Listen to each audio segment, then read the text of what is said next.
La literatura latinoamericana se basa en la creación literaria de los pueblos que poseen una comunicación de lengua portuguesa o española, tales como México, el Caribe, Centroamérica y Sudamérica. Costa Rica. Aquileo Echeverría Celedón nació en San José, Costa Rica, el 22 de mayo de 1866. Debido a su pobreza, tuvo que salir del colegio en el que estudiaba a una corta edad y fue obligado a buscar trabajo. El 1 de septiembre de 1885 se casó en Heredia con María Dolores Flores Zamora. En 1885 también se enroló como soldado en la campaña militar contra el presidente guatemalteco Justo Rufino Barrios, quien pretendía restablecer la Unión Centroamericana por la fuerza de las armas. Al finalizar la campaña se estableció en Nicaragua al servicio del presidente Adán Cárdenas del Castillo.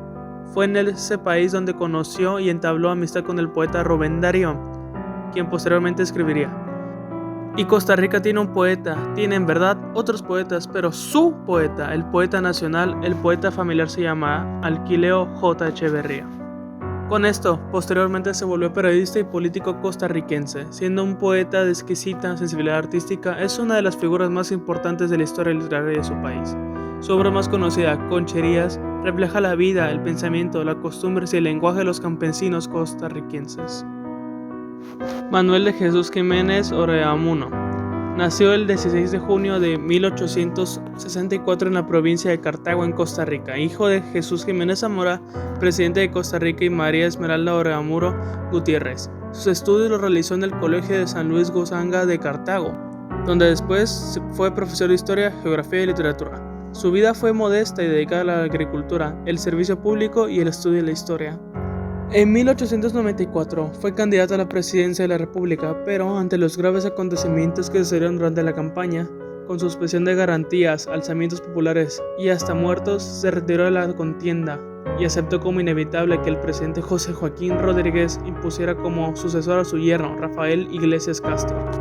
Su gran pasión era la historia de su país, que aún no estaba escrita, por lo que dedicó en sus ratos libres a leer documentos antiguos, atando cabos con los datos que encontraba en los protocolos notarios, informes de gobernadores, testamentos, correspondiente oficial, actas municipales y libros parroquiales. Poco a poco logró reconstruir hechos y retratar a sus protagonistas. Cada vez que completaba una de sus crónicas o semblanzas de personajes, las publicaba con el título en el periódico Noticias de Antaño. Más de 60 años después de su muerte, la editorial Costa Rica publicó una recopilación de sus 3 libros: Doña Ana de Cortabarría, La vida aventurera de Cristóbal Madrigal y La cadena de los Juan Mora. Honduras. Clementina Suárez. Nacida el 12 de mayo de 1902 en Juticalpa, Olancho, Honduras. Siendo hija mayor de 4 hermanas, la propia Clementina se describe en sus memorias inéditas como una niña introvertida y precoz. Ya para entonces escribía, no sé qué, pero escribía, en minúsculos cuadernos, lo que me hacía permanecer aislada de los demás, pero recibiendo educación liberal de su padre. Cuando falleció su dicho padre, intentó escapar un matrimonio al que le confiscaría su libertad, así que se decidió a aventurar en el mundo en busca de nuevas experiencias en otras culturas. Eventualmente, con el tiempo, se volvería leyenda, teniendo carácter desafiante a las sociedades de su infancia y siendo una inspiración para artistas donde iba, conocida por poemas como El grito, Combate, Melancolía. Clementina también destacó como promotora del arte, especialmente de la pintura centroamericana. Su afición por la pintura data en su estadía en México. De acuerdo con su biografía, escrita por Janet Gold, dice: la casa de Clementina Suárez en México se convirtió en un lugar de reunión para muchos artistas y escritores, especialmente de la comunidad expatriada. Su residencia fue a la vez casa de huéspedes, galería de arte y salón bohemio. Se cuenta que Miguel Ángel Asturias trabajaba en la revisión del señor presidente, sentado en la mesa de su cocina, que poetas nicaragüenses negociaban en su sala la compra de armas para la lucha contra un dictador. Numerosos pintores de Honduras y Centroamérica la retrataron, incluyendo el famoso muralista Diego Rivera, por lo cual la llamaron la mujer más retratada de Honduras. Eduardo Barr, nacido el 23 de septiembre de 1940 en Tela, Honduras. Aunque no haya mucha información sobre su vida, en 1963 obtuvo una licenciatura en Lengua y Literatura en la Escuela Superior del Profesorado ahora la Universidad Pedagógica Nacional Francisco Morazán, y en 1975 un posgrado de las Letras Hispánicas en la Universidad de Cincinnati, Ohio, Estados Unidos. Entre 1976 y 2002 fue profesor de literatura en 2 universidades hondureñas, en las cuales además dirigió 2 compañías de teatro universitario, Teatro de la Escuela Superior del Profesorado entre 1965 y 1981 y Teatro de la Universidad Nacional Autónoma de Honduras entre 1989 y 1991. También fue miembro del consejo de dirección de varias revistas de arte y letras como Alcabarán, Presente, Astrolabio y Galatea. Sus obras incluyen cuentos y guiones de teatro. Entre estas destaca la fotografía de un peñasco y El cuento de la guerra. Este último relata sobre la guerra que hubo entre Honduras y El Salvador. Helen Umaña describe perfectamente el contexto del libro. Su acertado y bivalente título, que ya en sí mismo es irónico, alude tanto al contenido general del libro como al trasfondo de las mentiras y manipuladas versiones oficiales del enfrentamiento bélico, las cuales fueron puro cuento, para emplear la conocida expresión popular a la que alude el texto que le da el nombre a la obra. Perú. Abraham Valdelomar nació el 27 de abril de 1888 en Ica, Perú, siendo el 6º hijo de Anfiloquio Valdelomar y de María Pinto. A temprana edad se trasladó con su familia al puerto de Pisco, donde cursó parte de su educación primaria, culminándola en Chincha. Se trasladó a Lima para cursar la educación secundaria desde el Colegio Nuestra Señora de Guadalupe. Luego ingresó a la Facultad de Letras de la Universidad Nacional Mayor de San Marcos. Interrumpió sus estudios para incursionar en el periodismo, así como la política, como partidario de Guillermo Billinghurst. Se consagró al periodismo y pronto se hizo conocido por su calidad de literato, lo que vislumbraba en sus primeros relatos y poesías publicados en diarios y revistas. Fundó la revista literaria Colonidad y publicó su libro de cuentos El Caballero Carmelo, que marcó el inicio de la modernidad en la narrativa peruana. Sus cuentos se publicaron en revistas y periódicos de la época, y él mismo los organizó en 2 libros, El Caballero Carmelo, Lima, en 1818, y Los Hijos del Sol, póstumo, Lima, 1921. En ellos se encuentran los primeros testimonios del cuento neocriollo peruano, de rasgos postmodernistas que marcaron el punto de partida en la narrativa moderna de Perú. En el cuento El Caballero Carmelo, que da nombre a su primer libro de cuentos, se utiliza un vocabulario arcaico y una retórica propia de las novelas de caballerías para narrar la triste historia de un gallo de pelea. Relato nostálgico ambientado en Pisco durante la infancia del autor. En Los Hijos del Sol busca su inspiración en el pasado histórico de Perú, remontándose hasta la época de los incas. Mario Vargas Llosa. Nacido en Arequipa el 28 de marzo de 1936, Vargas Llosa es considerado uno de los importantes escritores contemporáneos. Estudió Letras y Derecho en la Universidad Mayor de San Marcos. Asimismo, logró obtener el título de doctor en Filosofía y Letras. Al culminar un doctorado en la Universidad Complutense de Madrid, Vargas Llosa incursionó en la política como candidato presidencial en 1990. Llosa fue distinguido por la Academia Sueca como Premio Nobel de Literatura 2010 por su cartografía de las estructuras del poder y sus incisivas imágenes de la resistencia individual, la revuelta y la derrota. De esta forma, el escritor arequipeño se convirtió en el único peruano en recibir este importante galardón, el más importante de su trayectoria. Entre sus obras destacan La ciudad y los perros, La casa verde, Pantaleón y Las visitadoras. República Dominicana. Pedro Enrique Zuriñe. Nació el 29 de junio de 1884 en Santo Domingo, en la República Dominicana, siendo hijo de Salomé Ureña, la gran poetisa dominicana, y Francisco Enríquez y Carvajal, médico, abogado, escritor y pedagogo dominicano. Su abuelo, Nicolás Ureña de Mendoza, costumbrista y político dominicano. Tras completar los estudios secundarios, marchó a Estados Unidos, comenzando así un largo periplo que lo alejaría del solar nativo, casi durante todo lo que pasaba de su existencia, pasando por México, estando atrapado en Cuba por la Primera Guerra Mundial y volviendo a Estados Unidos una vez más. Eventualmente se distinguiría como crítico literario, ensayista, periodista y prosista de gran vuelo. Es considerado uno de los humanistas más importantes de América Latina en el siglo XX. En 1931 recibió el doctorado honoris causa de la Universidad de Puerto Rico. Su hija, Sonia Enríquez Lombardo, dejó plasmados recuerdos de la vida de su padre, Pedro Enrique Ureña, apuntes para una biografía. A su vez, Enrique Zuleta Álvarez escribió su biografía Pedro Enrique Sureña y su tiempo, vida de un hispanoamericano universal. Entre sus obras destaca El nacimiento de Dionisos, el cual la escribió en Nueva York en 1916, en La orilla, mi España, en México en el año 1922. Pedro Julio Mir Valentín. Nació el 3 de junio de 1913 en San Pedro de Macorís, en la República Dominicana, hijo de Pedro Mir, un ingeniero cubano, y de Vicenta Valentín Mendoza, una joven puertorriqueña. Pedro Julio Mir Valentín nació y pasó su infancia en el ingenio Cristóbal Colón, cerca de la ciudad de San Pedro de Macorís. La temprana muerte de su madre en 1917 le dejó un profundo sentido de ausencia, que luego él mismo afirmaría que fue el origen de su vocación poética. A principios de la década de 1930, Mir empieza a escribir sus primeros poemas, mostrándolos a amigos y relacionados. Uno de esos amigos decide, sin consultarle, llevar unos versos al escritor Juan Bosch, quien ya en ese entonces era una figura literaria importante en el ámbito dominicano. La fibra poética natural del autor llama la atención de Juan, pero este desestima los versos diciendo que el poeta tiene talento, pero debería dirigir los ojos a su tierra. Después de esto, Pedro decide escribir sus primeros poemas de corte social y esta vez enviárselos a Juan Bosch el mismo. Bosch no contesta, sino que publica los versos en su sección del Listín Diario, un importante periódico dominicano, con el llamativo título, que luego sería una profecía: ¿será este el muchacho esperado poeta social dominicano? En 1941 se graduó de doctor en Derecho por la Universidad Autónoma de Santo Domingo y comenzó a ejercer la profesión en una oficina de abogados de la capital. Sin embargo, la presión de la dictadura de Rafael Leónidas Trujillo se hace insoportable, especialmente para quien escribía poesía social.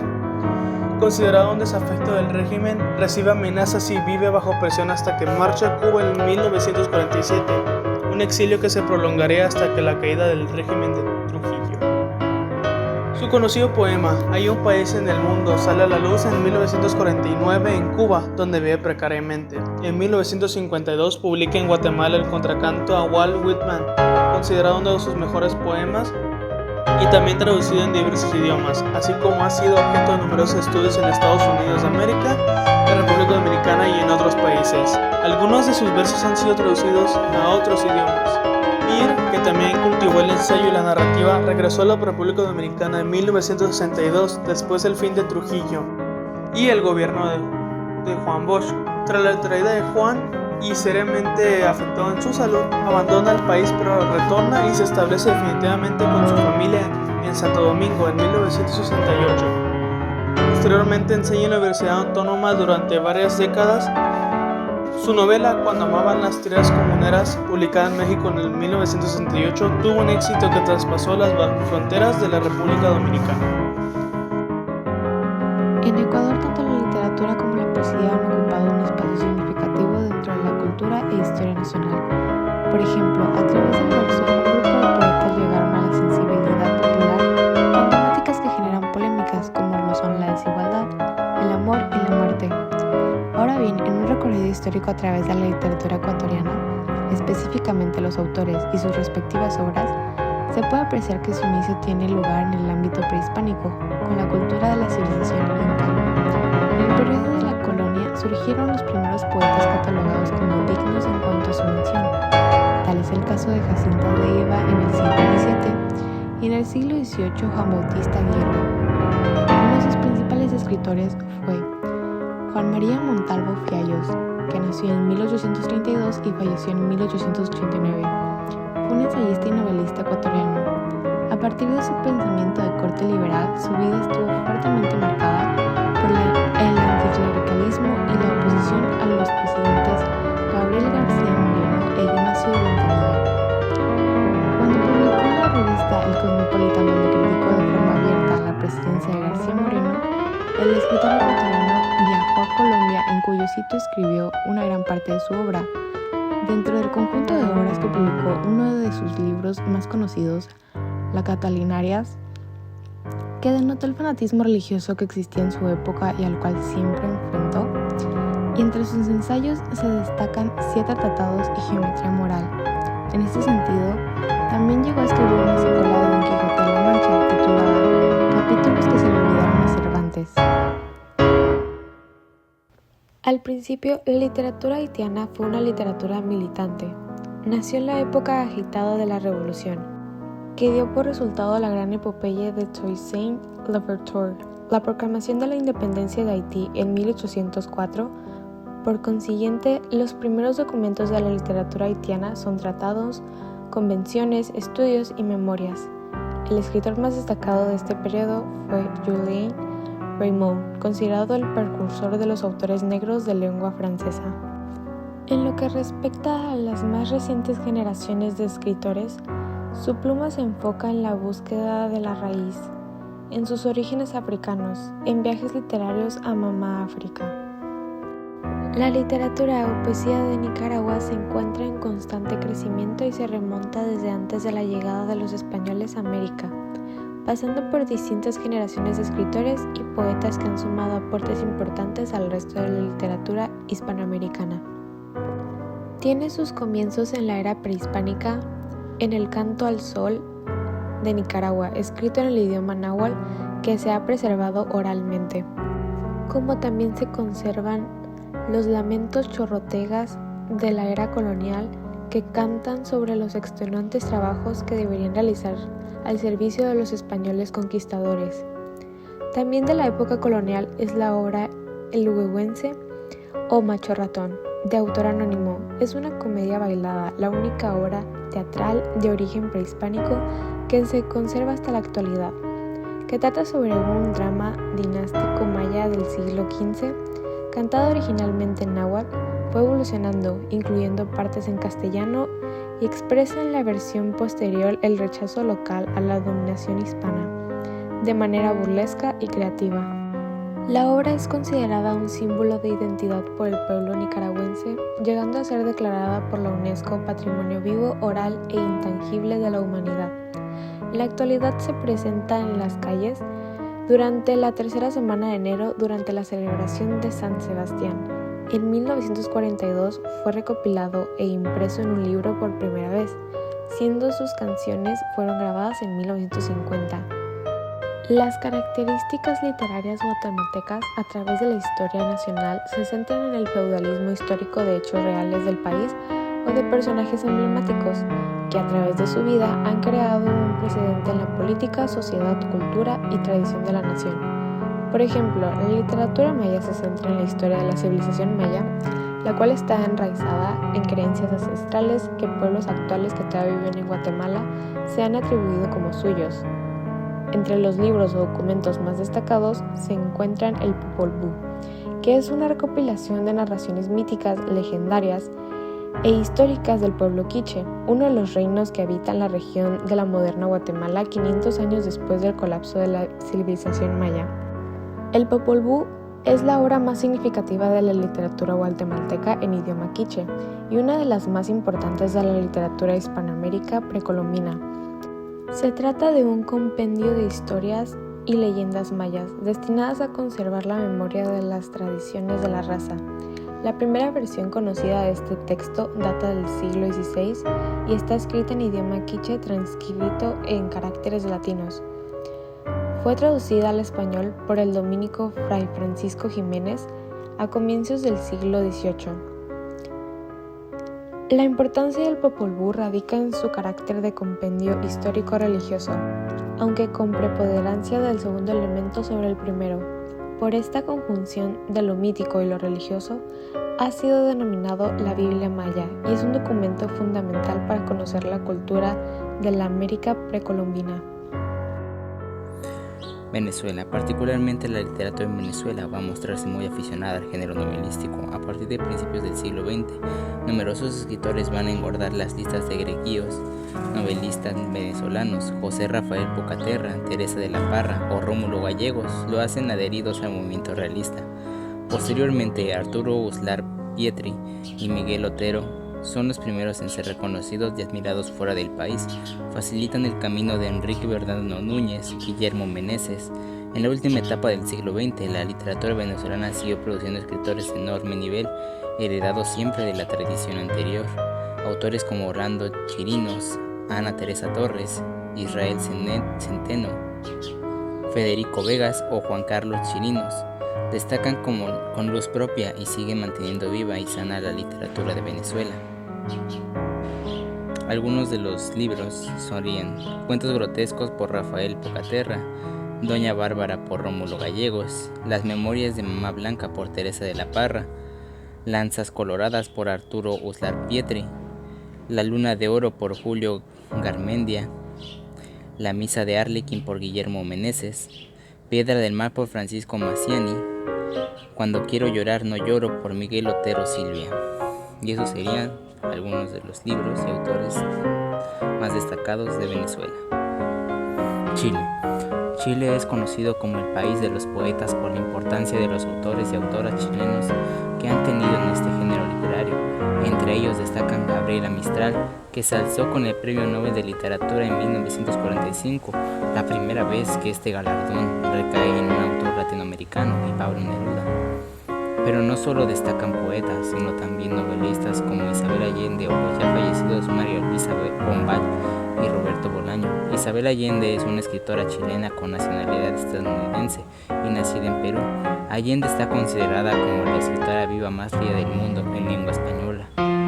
Sus obras se han traducido a 40 idiomas y han vendido más de 70 millones de libros. En sus novelas, la escritora aborda temas como la mujer, el legado familiar y el imaginario fantástico común en la literatura latinoamericana. Su primera novela, La casa de los espíritus, se inspira en la corriente del realismo mágico creado por el escritor colombiano Gabriel García Márquez. A veces me creía pésimo, a veces fracasado, pero siempre un escritor. Así decía Roberto Bolaño, autor de origen chileno que vivió su adolescencia en México y su exilio político en Barcelona, desde donde escribió la mayor parte de su obra y denunció la dictadura de Augusto Pinochet en Chile. En 1999 ganó el premio Rómulo Gallegos y el premio Herralde por su novela de los detectives salvajes en 1998, que transcurre en México DF y el desierto de Sonora. Salvador, Juan José Cañas, conocido por José Martín como veterano de la Liga de la Espada y por Rubén Darío como el patriarca de la poesía centroamericana. En realidad nunca publicó un libro de su trabajo, solamente antologías de la época, pero aún así es una de las personalidades más importantes en el mundo de la literatura de El Salvador, pues es el responsable de la letra del himno nacional de El Salvador en 1879, para que posteriormente fuera musicalizado por Giovanni Averle. Salvador Salazar Arroyo, mejor conocido como Salarroyo, publicó muchas narraciones, novelas, un poemario y algunos cuentos. Su estilo se basa en la esencia del ser humano y algunas de sus publicaciones son El Cristo Negro, El Señor de la Burbuja, Castella Luna y La Sed de Slink Battle. Álvaro Menéndez Leal, conocido por su seudónimo, creador del telediario salvadoreño, exiliado y agregado a Cultura de México, fue director de Teatro Nacional perteneciente a la generación comprometida, aquellos que buscaban la democracia frente a la dictadura militar. Entre sus obras destacan La llave, de 1960, La ilustre familia androide, de 1968, Revolución en el país que edificó un castillo de hadas, 1977. Además, a su muerte dejó sin concluir una novela, No digas amor ni ante un espejo, unos poemarios y numerosas piezas musicales. Francisco Gavido, periodista y escritor, uno de los precursores más importantes de Centroamérica. Su inspiración se basaba en los tiempos coloniales. Marcó una etapa de la literatura aplicando una visión profunda de nuestra realidad. Si de algo se caracterizaba este autor, era de la facilidad de alcanzar la profundidad que no se encuentra en los autores de su época o anteriores. Algunas de sus obras son Urbino, de 1889, La Torre de Marfil, de 1920, La Princesa Catala, de 1944. Fue un soñador, un poeta, intentó crear un idioma universal, escribió obras sobre la filosofía, música e historia, y en 1933 fue coronado como meritísimo y presidió a la Academia Salvadoreña de la Lengua. Hugo Lindo, un poeta que también fue abogado, diplomático y novelista, cuentista, ocupado de cargos como ministro de Educación y representante de El Salvador en España, Honduras, Chile y Colombia, con puestos diplomáticos. Tenía una característica que lo hacía destacar: su poesía era una mezcla con una huella de metafísica y religión. En su vida buscó la revelación lírica a través de su Poseida, la transparencia de esta. Al mismo tiempo luchaba contra lo transitorio de la vida y algunas de sus obras, El anzuelo de Dios, Sinfonías sin límites, Maneras de llover y Aquí mi tierra. México, Pedro Páramo, Juan Rulfo, 1940. Pedro Páramo es un texto misterioso y fantástico que envuelve al lector en cada una de sus páginas. Fue elogiado por autores como Borges y García Márquez por su territorio mágico y su impecable estructura literaria. El laberinto de la soledad, de Octavio Paz, de 1950. El laberinto de la soledad reúne 9 ensayos escritos por el Premio Nobel de Literatura, en el que se analizan las expresiones, actitudes y características que revelan al mexicano y la esencia de la individualidad mexicana, un clásico de la literatura en español que a través de los años ha permanecido en la conciencia intelectual mexicana. Obra Carlos Fuentes, de 1962. Ahora cuenta la historia de Felipe Montero, un historiador contratado por doña Consuelo, viuda de un general, para que redacte las memorias de su difunto marido. La condición es que Felipe deberá vivir en la casa de doña Consuelo, un misterioso lugar que pertenece en las tinieblas, para evitar el recuerdo del general. Como agua para chocolate, de Laura Esquivel, de 1989. Ambientada en Coahuila en la época de la Revolución Mexicana. Como agua para chocolate, relata la vida de Tita y la relación que tiene con su madre, a quien debe cuidar hasta que el día de su muerte, por ser la mayor de sus hermanas. A través de sus majestuosas recetas, Tita expresa sus sentimientos y encuentra un consuelo tras renunciar al amor de Pedro Mosquis, un atractivo joven del que se enamora. Las batallas en el desierto, de José Emilio Pacheco, 1981. Se trata de una novela corta escrita por el intelectual mexicano José Emilio Pacheco. Narra la historia de Carlos, un niño de 8 años que vive en la colonia Roma junto con su madre, una mujer conservadora que proviene de Jalisco, y su padre, quien posee una compañía de jabones, la cual ha entrado en bancarrota debido a la invasión del detergente en polvo. Bestiario, de Juan José Arreola. Encargado por la UNAM, el autor en 1958, Arreola tomó como punto de partida a los bestiarios medievales en los que se describe y cataloga la fauna existente. En su versión, el autor recrea la particular colección de animales a través del uso de la ironía y la política para examinar al ser humano. Balún Canan, de Rosario Castañenos, 1957. Después de dejar su vida como docente, Rosario Castellanos se adentró en el mundo literario de la ficción con su obra Balún Canan. En ella se narran una serie de enfrentamientos entre terratenientes e indígenas que luchan por el control de los terrenos del pueblo chiapaneco en Balún Canan durante los primeros años de la reforma agraria implementada por Lázaro Cárdenas. La literatura colombiana está dotada de imaginación, creatividad, tiene un estilo muy cautivador en la narrativa y en su ensayo. Varios de los representantes de este género mantienen un orden cronológico de los acontecimientos que les da a sus personajes de sus novelas un mundo mágico y creativo. Colombia tiene a uno de los grandes autores, Gabriel García Márquez. Entre sus mayores logros de este Nobel de Literatura en 1982, y a su vez publicó su obra más exitosa, que fue 100 años de soledad. Esta obra tiene un contexto histórico referente a que Gabriel García Márquez era un escritor de derecha, fue uno de los grandes defensores de la Revolución Cubana, liderado por Fidel Castro. Gabriel García Márquez y su literatura estuvieron influenciados por el convulso texto histórico que se vivía en Colombia y en el resto de Latinoamérica a mediados del siglo pasado. Gabriel García Márquez se convirtió en el máximo representante de un estilo literario, conocido como realismo mágico. El movimiento literario que surgió a mitad del siglo pasado en Hispanoamérica, que se caracteriza por influir elementos fantásticos en una historia de principio real, con la coherencia y el ambiente que propicia el lector. Otros grandes autores serían Candelaria Odesso, Rafael Pompo, José Eustacio Rivera y José Jorge Sachs. Todos estos autores vivieron en las mayoría de etapas de la época colombiana actual y del siglo pasado, y la mayoría de sus vivencias fueron similares, ya que la Colombia del siglo pasado sufría de desigualdad hasta estos días.